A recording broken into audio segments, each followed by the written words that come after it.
식물성 플랑크톤이 물속에 급속하게 증가해서 해수면을 녹색으로 물들이는 현상을 녹조라고 하는데요. 해마다 여름철이면 강과 하천에 녹조가 발생해서 물고기가 떼죽음을 당하는 등 어민들의 큰 피해를 주고 있습니다. 네, 그런데 국내 연구진이 녹조를 일으키는 미세조류를 활용해서 전투기를 띄울 수 있는 바이오 항공유를 개발하고 있는데요. 자세한 내용 미래창조과학부 글로벌 프론티어 연구단의 단장인 카이스트 양지원 교수와 함께 알아보도록 하겠습니다. 안녕하세요. 네, 안녕하세요. 네, 이 녹조를 일으키는 미세조류, 수중 생태계에는 아주 치명적인 영향을 주는 것으로 알려져 있는데요. 얼마나 해로운 겁니까? 예, 녹조가 번성하게 된 걸 우리가 부영양화라고 하는데요. 네. 부영양화가 심해져 가지고 미세조류가 과다하게 증식되게 되면 호수 표면을 꽉 덮게 돼 가지고 햇빛을 완전히 차단하게 됩니다. 그렇게 되면 그 밑에 수중 생태계는 완전히 죽음의 세계가 되어 가지고 어떠한 생물도 살 수 없게 되게 되죠. 산소 전달로 이루어지지 않기 때문에 저 바닥에는 어떤 호기성 미생물이 아닌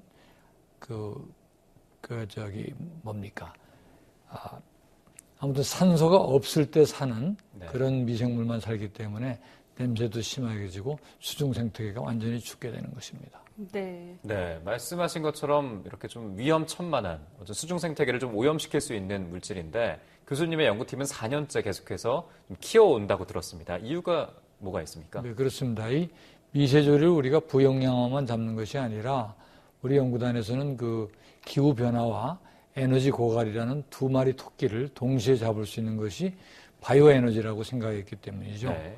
특히 수송용 바이오 연료 중에서도 기름을 많이 함유하고 있는 바이오매스인 미세조류에 우리 연구력을 집중하고 있는 것입니다. 네, 전 세계적으로 미세조류를 활용해서 만든 3세대 바이오매스가 주목을 받고 있는 상황인데요. 그런데 이 미세조류로 만든 연료, 어떤 장점들이 있을까요? 우리가 통상적으로 1세대는 뭐라고 그럴까요? 2세대가 이제 목질계고 1세대는 우리가 곡물류라고 하는데 곡물류가 가진 단점은 치명적인 단점은 이놈들이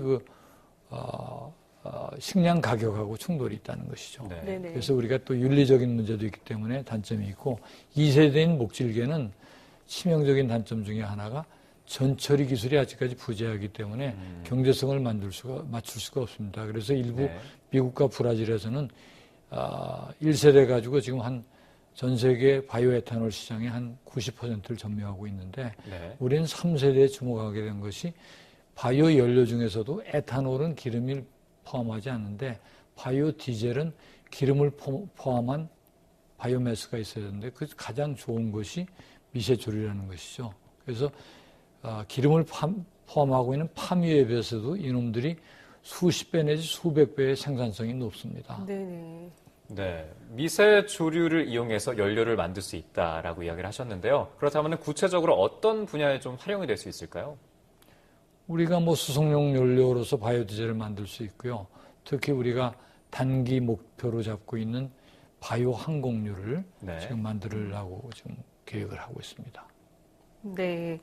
특히 전투기 같은 경우는 비행하는 속도가 워낙 빠르잖아요. 그렇기 때문에 그렇습니다. 연소하는 기름량도 만만치 않을 거라는 생각을 해보게 되는데요. 전투기가 1시간 동안 비행을 하기 위해서 필요한 연료, 특히 이 미세조류를 어느 정도나 배양을 해야지 전투기가 1시간 동안 운행을 할 수 있을까요? 어마어마한 양이 들어갑니다. 네네. 그래서 예를 들어서 팬텀기 같은 거는 1시간에 한 80드론 가까이가 소모가 되는데 저희가 지금 목표로 잡고 있는 FA-50라고 하는 국산 전투기죠. 경공격기인데 그것은 1시간에 한 20드론 가까이 소모가 됩니다. 그래서 그만큼을 생산하기 위해서는 저희가 한 100톤 가까운 바이오매스를 생산을 해야 됩니다.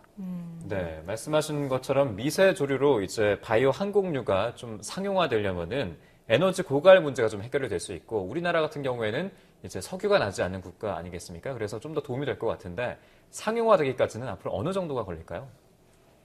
글쎄요, 지금 연구자들마다 다 다른데요.